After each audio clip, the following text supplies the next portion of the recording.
What's up, guys? Welcome back to Bourbon Blind. I'm Kyle. I'm Erin. Y'all know what's up. We got Randy here with us from Bourbon Real Talk, and we are so excited to have him. Dude's putting out some awesome content. So, Randy, appreciate you being here. Hey, I'm honored to be on a big boy channel. Thank you so much where's the big boy channel? Yeah, I was about to say, you may have wanted to check out a different channel than that, but that's okay. I saw your subscriber count. You're about 10 times my size, so I'm going to call y'all the big boy channel. So thank you for having me on. If you like what you see today, go ahead and hit that like and subscribe button. Also, in the comments, go ahead and see Randy over at Bourbon Real Talk. All of his links are over in the comments, and that way you have everything you need to check out his channel. Go ahead and hit that intro.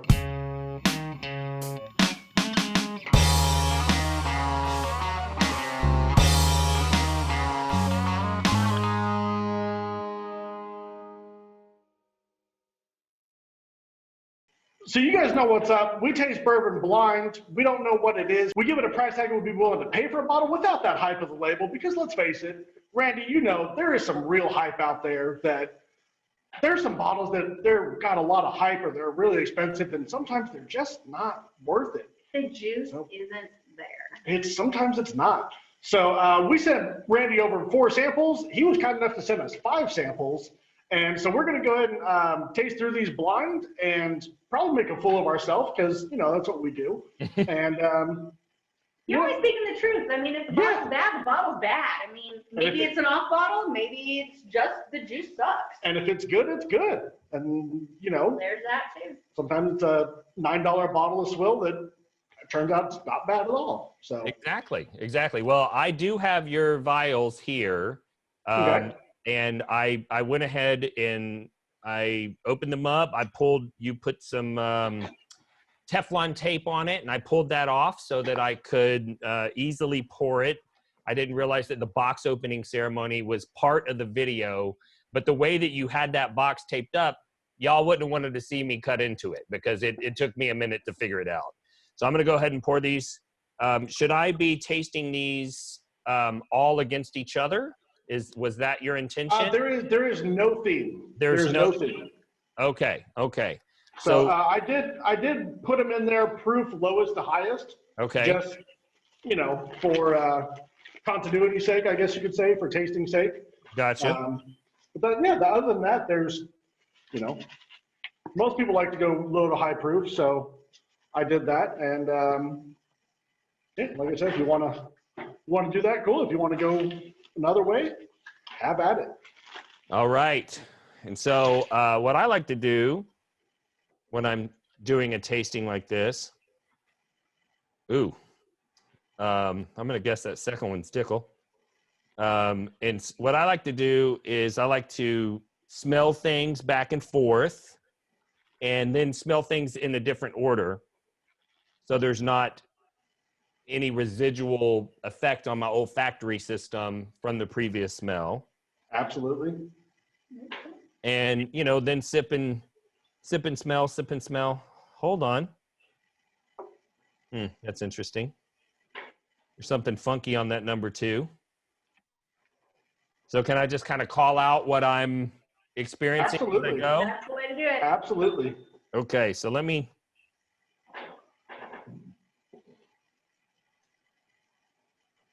Wow. So I'm going to go ahead and guess that number 2 is DICKEL, because it's got a strong B vitamin note. Flintstone vitamin flavor. I had to guess, but I could be wrong. Number 1 I'm liking. Okay. I think I'm getting a hint. I'm getting a hint of nuttiness on number 1. But sometimes I confuse a banana flavor for nuttiness. And so. Interesting. That is an interesting one. So I get a banana component on all Brown-Forman, Jack, Woodford, Jack to me is like those little hard candy banana Banana hard candies. Banana runts. It's called a runt, but that's okay. And if you get the wrong Jack Daniel's bottle, it is really runts, and I don't like artificial banana. So yeah. And so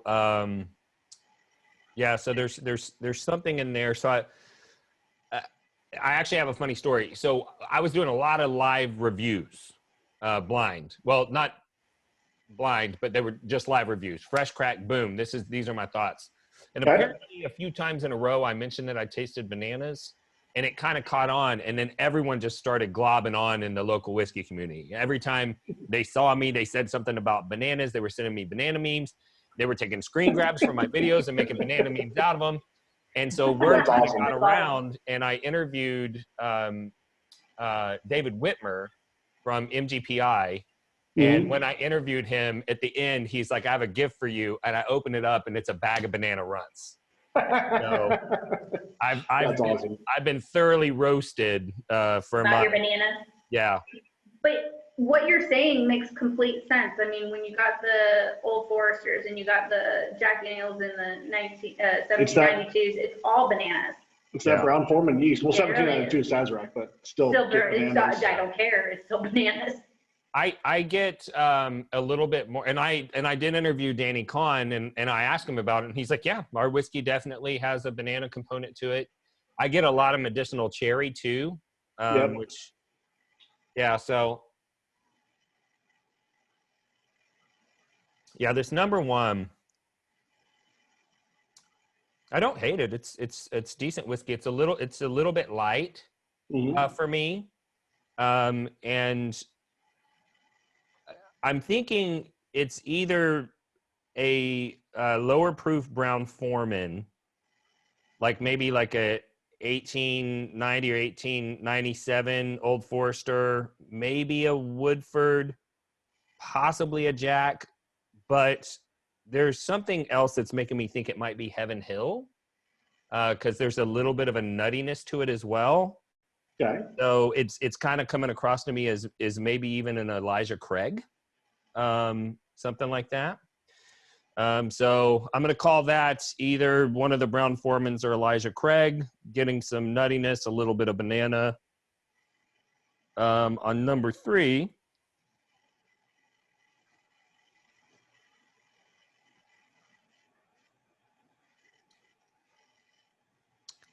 I like number 3. I think it's a rye. I think the first 2 were bourbons. I think number 3 is probably a rye. Okay. Or maybe a high rye bourbon. But I'm getting a lot more baking spice. Yep, I definitely get that on there. Yep. A lot of clove. A lot of clove on that. I wouldn't venture a guess on which producer it was. That's fine. But I honestly, personally, I try not to, because I'm terrible at it. I used to be really good. Same thing with Erin. She used to be really good, but the more you drink, the less accurate you are. And you know what I mean? Like, you have more to go off of, and that's just everything kind of jumbles together. What was hilarious with me is I would be picking them out without even knowing really what bourbon was at that point. And I was like, oh, this is so-and-so. And Kyle would be like, what? And I'm like, well, I only had like, a couple tastes in my 4 or 5 repertoire. different distilleries. So, I mean, but now it's like, I have no clue what this is. The fact that you can even get an idea of distillery out of it is pretty cool. Well, and I've concentrated an awful lot on trying to, what's the identifying characteristic of a distillery, right? So right. on Four Roses, I always get fruity floral, and I often get a smoke, especially on the single barrel, the cash strength single barrels. I get smoked cherries. 1792, I get medicinal cherry and banana. Yep. About Brown Foreman. Wild Turkey, I get a dark cherry. And then my personal lack of favorite, I can actually call one distillery out pretty consistently of their cherry Coke. Oh, really? And I get a lot of cherry on Booker's too, but I get a nuttiness on the lower proof Booker's, peanuts specifically. but the Booker's a lot of times I'll get a nice cherry. So number 4, oh man, it's very perfumey. So it's more fruity floral. Mm-hmm.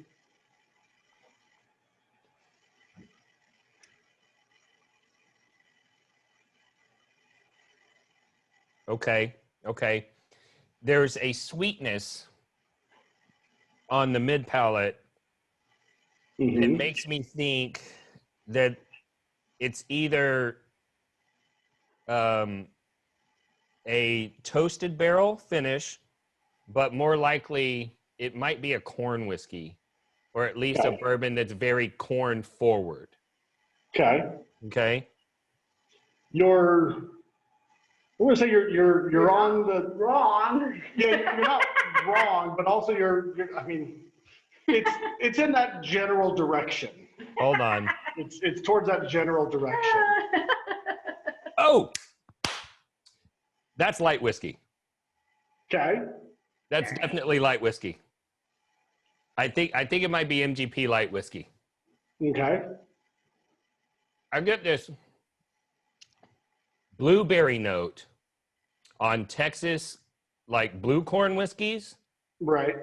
And I also get it on the MGP light whiskey. And it tastes like a blueberry muffin to me, for sure. That's not a bad thing. So I'm guessing that number 4 is a light whiskey. Number 2 is definitely DICKEL. I'm going on the record. I'm unsure on 3, but I've given my notes. And 1, I get the blueberry. I never got blueberry on this before, but I totally understand your blueberry sensation. My brain was trying to like place it, and then when I placed it, I was like, boom, that's it. It's got to be light whiskey. All right, so I think I've made my calls. Can you do the reveal? What was number 3? Number 3, I didn't guess a producer. Okay, then that's fine. Wait, now in true bourbon fashion, hold up. But I gave it. I said that I thought it was a rye or a high rye bourbon, and that it had a lot of clove. Which there is a lot of baking spice on that. I'll definitely. Baking spice. What I love about that bottle. So I think that one's probably a rye. Okay, so in true bourbon blind fashion, what are you willing to pay to get A, B, C, and D in your bar? What am I willing to pay? What would be the most you'd be willing to pay for like A, number 1, without feeling bad? Without feeling bad. Okay. You buy it, you bring it home, you taste it, and you go, yeah, I'd pay that for it. Hold on, now I'm getting something else on number 1. How much would I be willing to pay? Okay. I'm going to go on the record. Okay. I'd be happy at about $35. Okay. But number 1.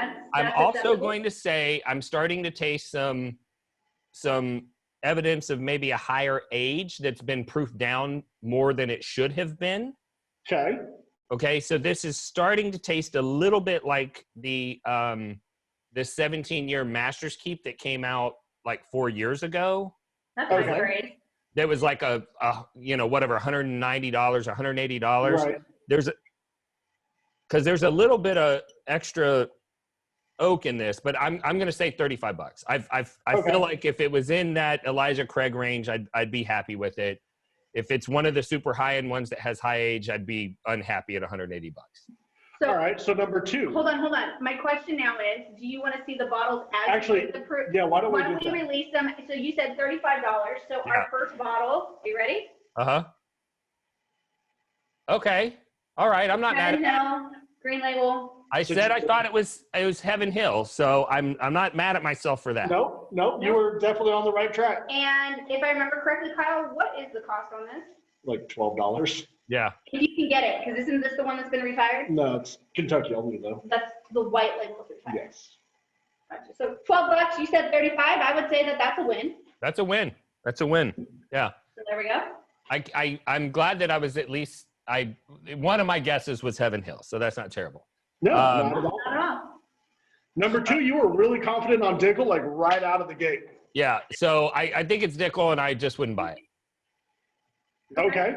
But it's not, and I don't hate all DICKEL, but the more DICKEL-y it is, the less likely I am to like it. That's fair. If I had to guess how much this bottle cost, I'm guessing it's one of their like around $40 bottles, something like that. I think it's probably around a $40 bottle, but I wouldn't be happy if I paid that. I wish I paid $40 for it. Yeah. Okay. And I'm really sad that you got DICKEL on this Because it Oh is. my God. What's the state of distillation? Tennessee. Well, it's DICKEL.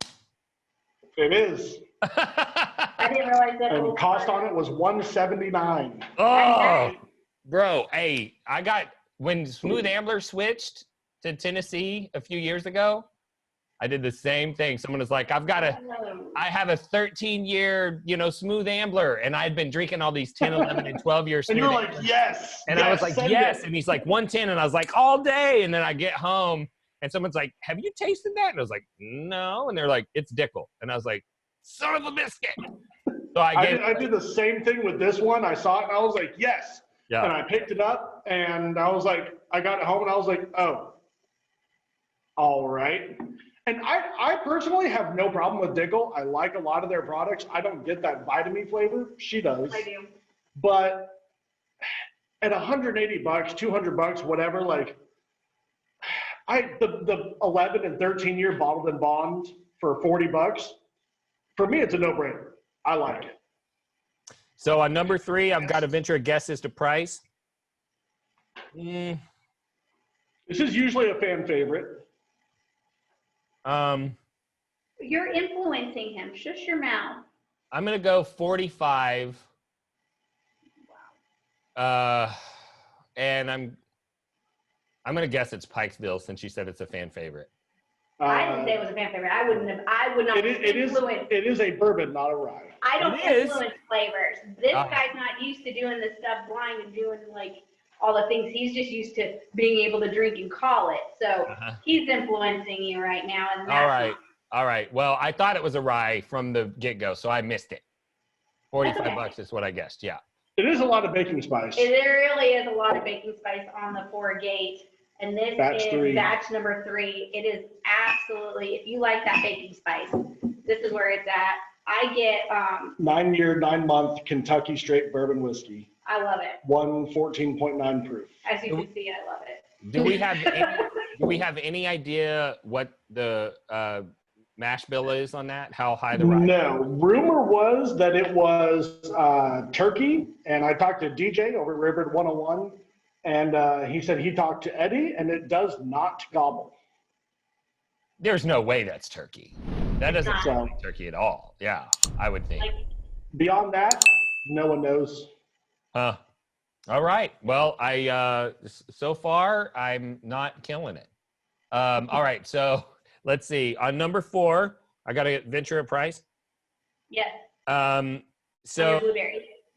The most you'd be willing to pay without feeling bad. Okay. Hold on. So I know Bourbon 30. They use MGP light whiskey in their blends, and so I'm guessing it's either Bourbon 30 and it's $150, or it's some sort of a MGP light whiskey that's around $45 or $60. And I would pay. If I paid $65 for this, I'd be happy. Okay. Okay. So that's my answer. So Bourbon 30, aren't they known by? Am I missing? Yeah. That's the right one, right? So Bourbon 30 is also known as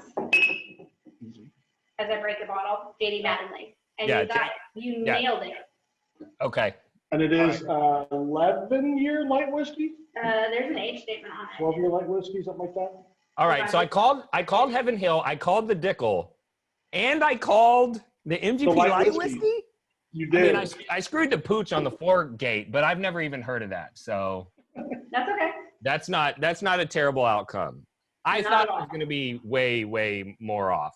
Although I thought it was a rye and it's a bourbon. So, but I mean, there is a lot of baking spice on there. Yeah. So, I mean, that's totally fair. All right. love about it. So I'm super excited for you guys to do yours.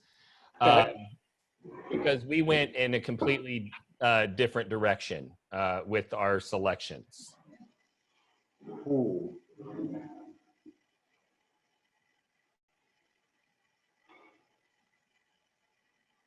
Number one on the nose is like straight up textbook bourbon, caramel, vanilla, little bit of baking spice, There's something else in there. brown sugar.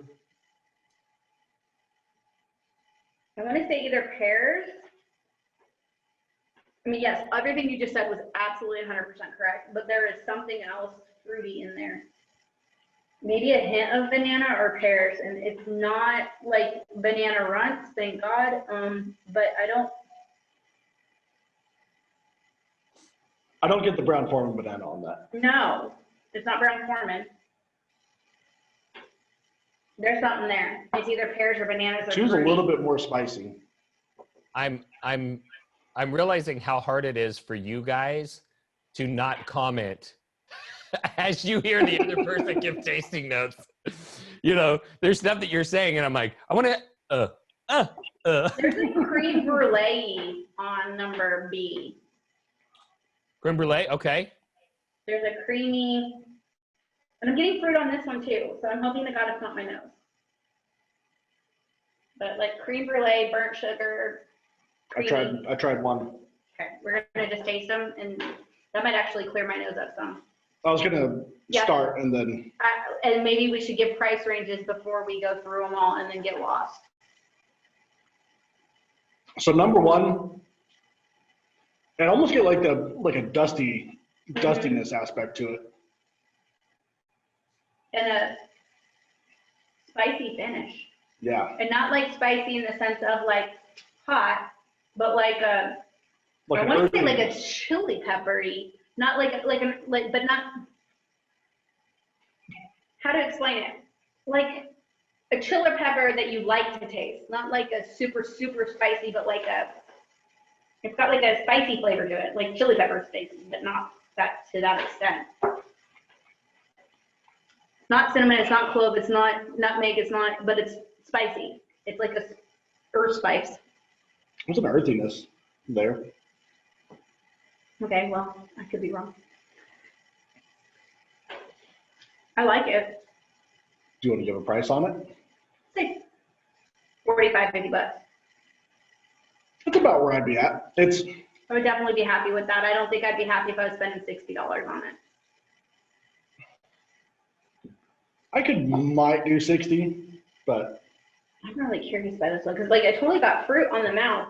I will say there's no distillery that it almost has like a dusty turkey aspect to it, but there's no It is very there's nothing that's nondescript jumping dipping out at me at as far as like a distillery goes. Definitely not Four Roses. Definitely not.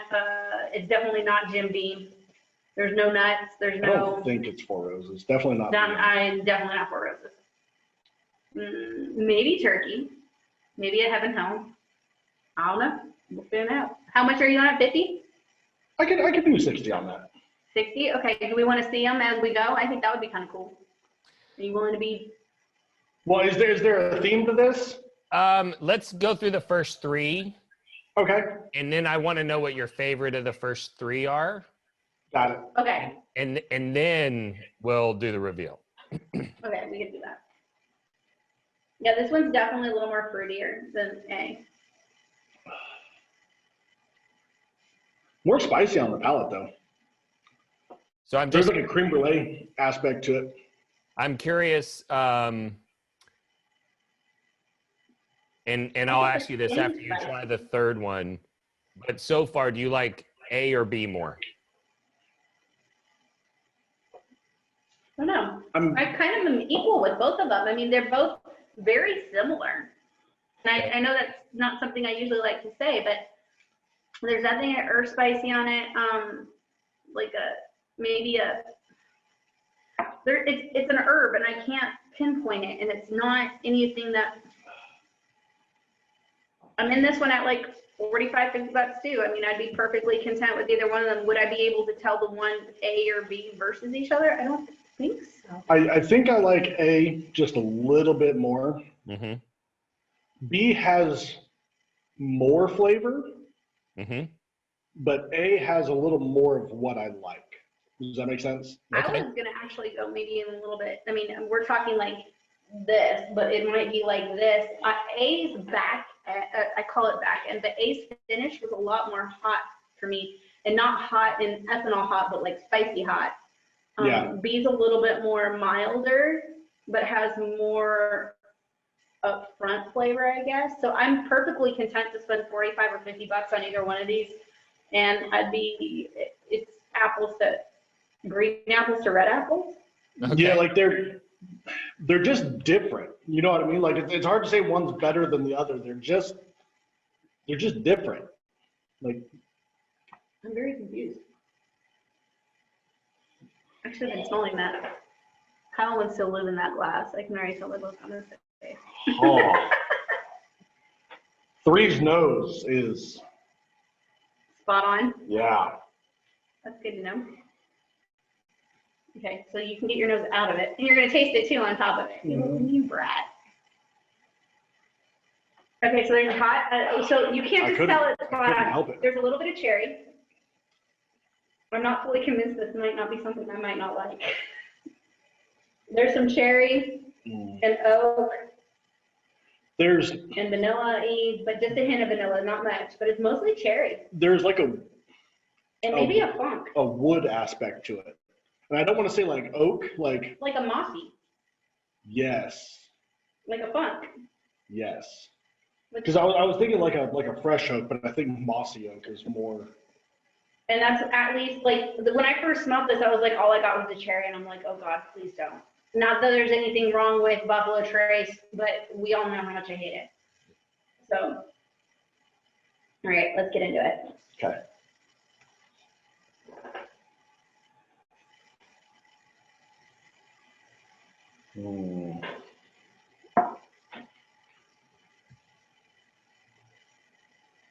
I was thinking that I just inhaled it as well. I drank it. You shouldn't do that. No, it was a Don't little breathe rough. the whiskey.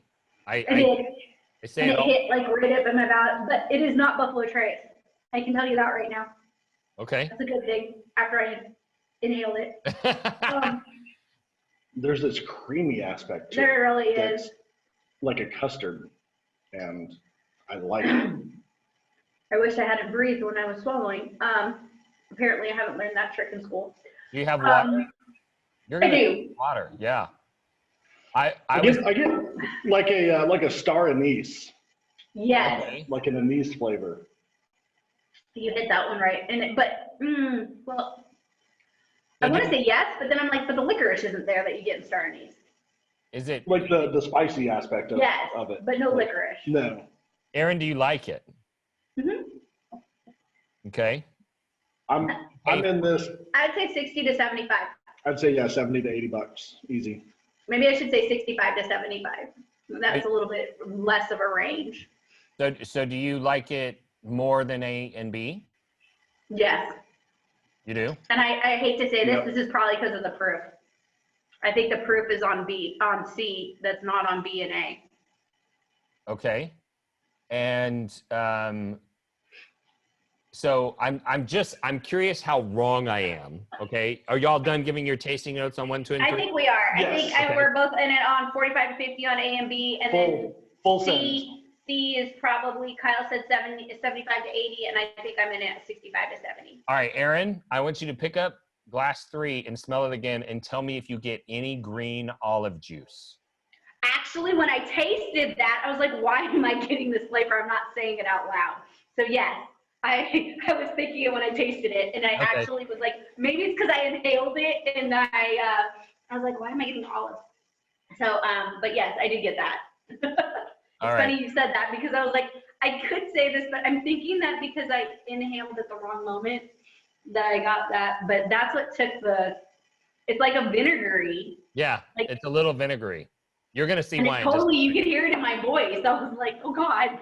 All right, so we're 45 to 50 on A, right? Yeah. A is Elijah Craig 18. Okay. All right. What is that price point? So I'm awful. I don't buy our alcohol. What is the retail on that? 150 to 180. depending That's on the tragic. store. And so B, which you like equally to A, was Elijah Craig small batch. Sorry. Now, hold on. It is a club pick. Okay. So the club that I run, we picked this. Right. And you started saying some of the tasting notes that's why we picked that barrel. And so you were spot on with this. This bottle, I think, was $34. Okay. Something. Right. So we're a win on that. And, you know, the fun part about single barrels is you can really get some amazing juice. I mean, there are some Knob Creek single barrels that are just Booker's killers, or Right. anything else, Dad killers for that matter in my book. But when you get a good barrel, it is cream of the crop. And then like you can pay that $35 and compare it to, you know, the 18-year rah. Right. And I'm excited to hear that we really did, at least, I don't know about you, but me, they felt that they were right like this. Right. Yeah. So And y'all that kept was talking about how they were, you know, on par with each other. And like, well, they're the same whiskey. They're just different ages, you know? So going back to A, like, I get almost no oak on that. And it's all I get, and I hate it. I hate that barrel. I hated Really? that bottle.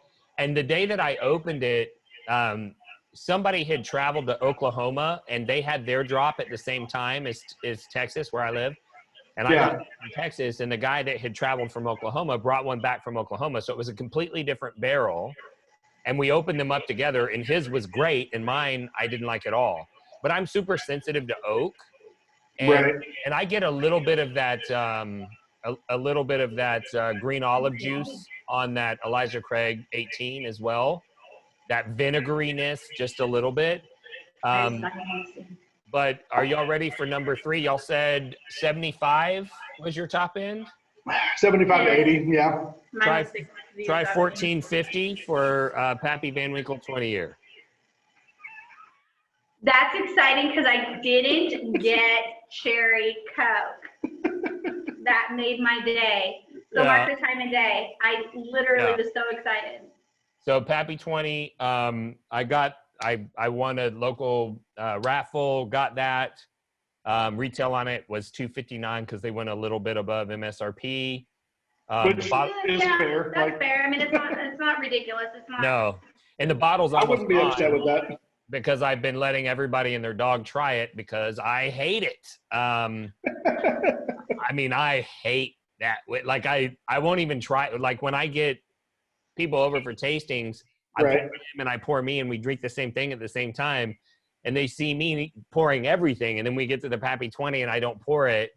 And they're like, why aren't you pouring it? And I'm like, I'll tell you when you're done. And then I'm like, because I hate it.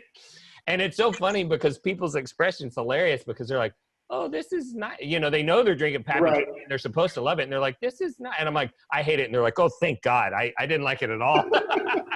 So I'm just excited that, I don't know if it's your bottle that you got, but I didn't get Buffalo Trace on it. And that made, I mean, like when I smelt it originally. 20-year weeded bourbon. Still, when I smelt it originally, I was like, oh shit. So excuse my language, you can edit that out. But I was like, I'm explicit. We got, when it smells textbook Buffalo Trace. And I was like, no, please no. And so when I sipped it, and maybe it's because I inhaled it, I didn't get that, but I totally was like, this tastes like olive. So what year was that? 19. It was last year. 19? Yeah. Last year. So And it's that was exciting. Yeah. And so let's move on to your bottles. We still got 2 more glasses. Yeah, your final 2. Curious on these 2 as well. Oh, I want to climb in this glass and live here. It is cream. So I said the other ones taste like creme brulee. I was wrong. This is like burnt sugar, vanilla, creamy, my mouth's watering. I'm going to drink. Oak. I went back to the Pappy 20, mossy oak. Yeah. Yeah, what I said. Mossy oak. Yeah. Mossy wood. And cherry. You got it. There is a cherry aspect in the smell. Oh, I love this. Yeah. Wait, it's got the vanilla, the creamy, the burnt sugar, a touch of hint of oak, but that is more in my wheelhouse than I think the other three were. Okay.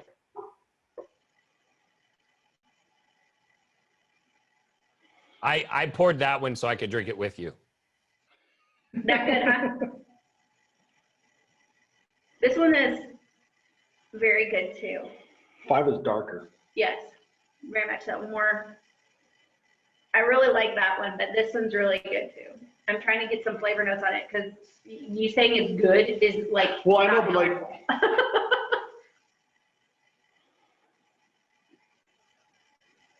I get like a fruitiness. You're on D? Yes, almost like a fruit pie. Like it feels like there's like cherry and apples and apricot There's no and cherry in pears. that. I will go with everything you said until you said cherry. That is my jam. There's even like the baking crust in there. This one has Graham like, cracker. this one has like a little bit of a funky smell too. Yeah, like that one was beautiful. I haven't even tasted it. I was smelling. Here, you can have that one back.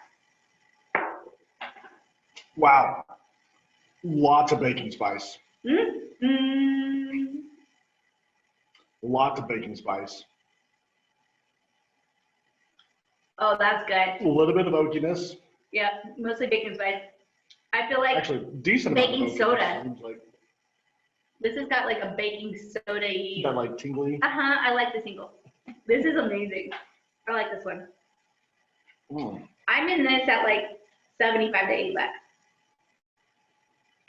Except I can still getting the olive from the last glass.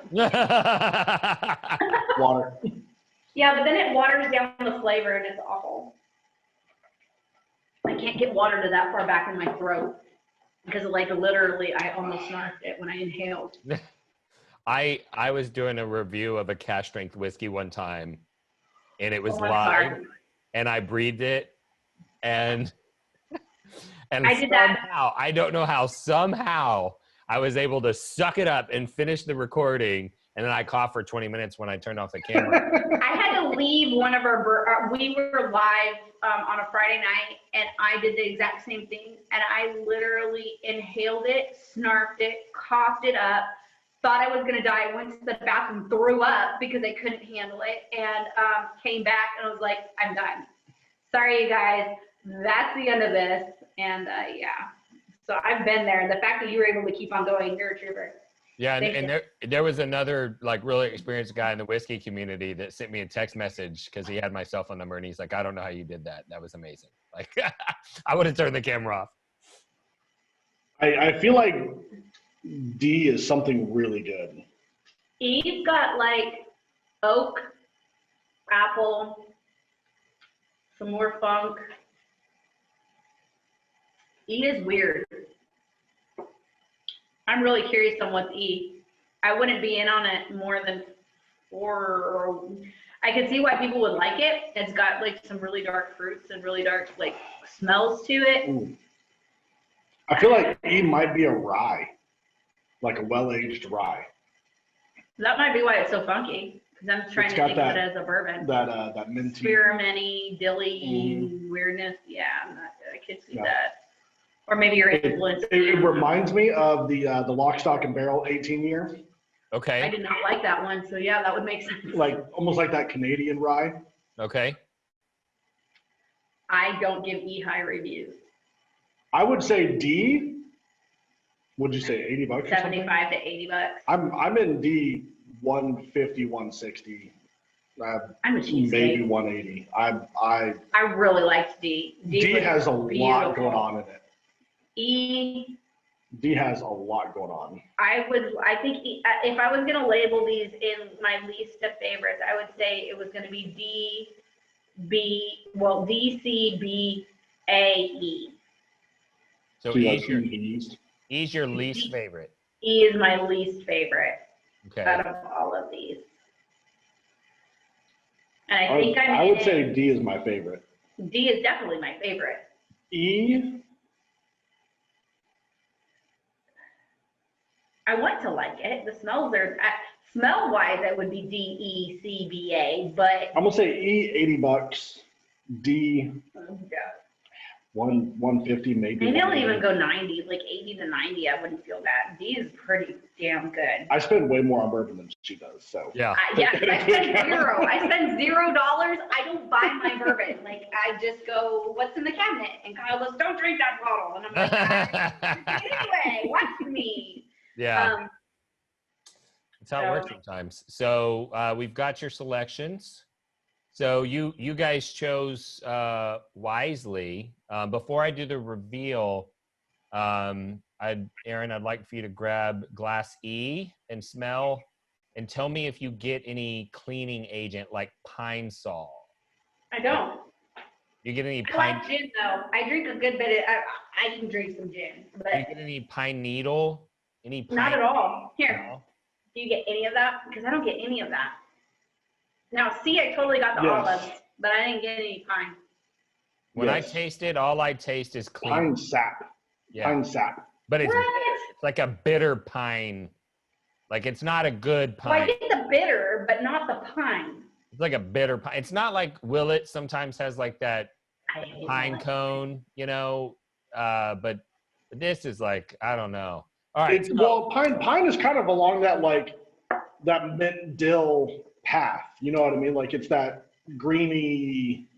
This is totally So different. what is E? I need to see E. Yeah. E is Thomas Handy, So it is a rye. 2019. Okay. I am a huge Thomas H. Handy fan. I've had many years, and this was almost a drain pourer for me. Like, Really? yeah, I mean, I'm and of glad course, I would never drain pour a Thomas Handy. I'm just saying, like, this is another bottle that I do not drink when I pour it for people. Like, You're like, oh, you want to try that? Yeah. Here you go. Have fun. Have as much as you want. Yeah, I'm Yeah, not a and fan. it's There's better ryes. it's just for me, all I get is like this weird bitter pine sap, pine needle. It tastes a little like Pine Sol smells to me. It's like got this chemically thing to it. I didn't love it. But Weird. you guys chose wisely. You said, I think 180 was the highest number I heard you say for D. Yeah. It is Knob Creek Why am I not surprised? My big heart. Rye. Okay. And the reason why I threw this in here is because everybody loses their mind for the Booker's Rye, which Yeah. everybody has that sad whiskey story about the bottle that got away. Yep. I had a Booker's Rye secured for me by a friend when on release at retail. And Nice. he had gotten like a case of it from the store. Because keep in mind, when it came out, it wasn't a big deal. Like everyone was like, Yeah. are we No. really going to pay this much money for a Booker's? You know, like it Yes. had never happened before. And everyone was freaking out. And I was like, I'll take one because I'm a bit of a tater. And then he called me up and he was like, hey, I actually had gotten several for other people, but then when I went to the store, they didn't have as many as they thought, and I'll take care of you before them. And I was like, you know what? It's kind of expensive. And so I would have given my left hand. go ahead and give it to them. And then I didn't get one. And I would have drank it in the first year when I got it anyway, before everybody freaked out over it because I open everything. And so I keep telling people Knob Creek Rye is the closest, or the cash strength Knob Creek Rye is the closest you're going to get to a Booker's Rye. And it's You know what? phenomenal. And it's You know what I 50 really bucks. like from them is the cast strength rye. Some of the rye single barrels are really good, but the twice barreled rye, I really, especially for people that don't like rye, like it's a very bourbon. It's a very bourbony rye to me. Yeah. But I really like that twice barreled rye, and like I said, the cast strength and This the was a single barrel. rye. Mm-hmm. I would have never in my right mind guessed rye on that. Well, and it's Knob Creek, so it's only 51% rye. Oh. It's almost a bourbon. Good. It's barely rye. That's okay. Barely It's right. It is absolutely amazing. But I'm glad that you picked that one. That's the one that I probably would. If I were to pick these, I think I would pick probably D, then B, and then A, and probably, man, it's a toss-up between which one I hate more, the Pappy 20 or the Thomas Handy 19. I don't know. I hate them both equal. They'd both be last place. B and A were so tied. I mean, it was literally like neck and neck. And I think I said the letters. I think I said D. I think I said A, but I really did like B, I think, more than A. I think I'd be with you on that DBA. Mm-hmm. Well, and for me, what I wanted I did was D, C, B, A. I gave you 3 bourbons and 2 ryes, and the 3 bourbons were all within a couple of proof points of one another. And so I was hoping that you would love B more than the, secondary tater, $1,400 Pappy. Right. You like the Pappy 20 more. She was. I did too. I think my lettering. Not by much. Not by much. It really, the fact that I even liked anything out of that distillery, I'm hoping that it was because I inhaled it. Normally, I really, really hate that distillery, and I can usually pick it out from a mile away, but it didn't taste like cherry Coke. So there's like, if you're looking for that cherry Coke flavor, just run out and buy a Pappy 20. Yeah, I mean, that's all you gotta do. If you don't, just run out and grab I one. also labeled it as like what, $70? I think I said $60. Like, yeah. Well, I feel like we did a good job here. It was fun. Yeah. Randy, thank you so much for reaching out to us and A, having us on your show, and B, coming on our show. We really appreciate it, and this has been totally fun. We should totally do this again. Oh, for sure. Yeah. Live stream. I could. Yes. We should. How are you on Friday nights, and are you up for the long haul? Oh, I'm totally down for the long haul. Now I'm gonna edit all of that crap out and like get it into a short episode for my channel. But yeah, I would totally do that for sure. That'd be awesome. But yeah, I'll like she said, thanks for reaching out, because we would love doing anything blind, anywhere, anyplace. Anything blind, anything like with other people. You know what I mean? The bourbon community is really, it's a very tight-knit community, and everyone is so willing to help everyone else out, and there's a couple people, but for the most part, like, there's no real animosity. You know what I mean? Right. Yeah. So. Well, and I have been spreading this theory around. I interviewed Joe McAuliffe, and he's a bourbon historian. He's a whiskey historian in general. He's written a bunch of books and all this stuff. And when I was talking with him, he made the comment that whiskey distillation in the United States was originally about calorie preservation, because they had grains that were going to spoil before they could be consumed for their purpose. Right. And I thought about that, and I thought, why, I have cheap friends that, when you go out to lunch, they're like, oh, no, you owe 10 more cents than me on this bill, so we can't split it. But go over to their house, and they're like, do you want to try my Pappy 20 for free?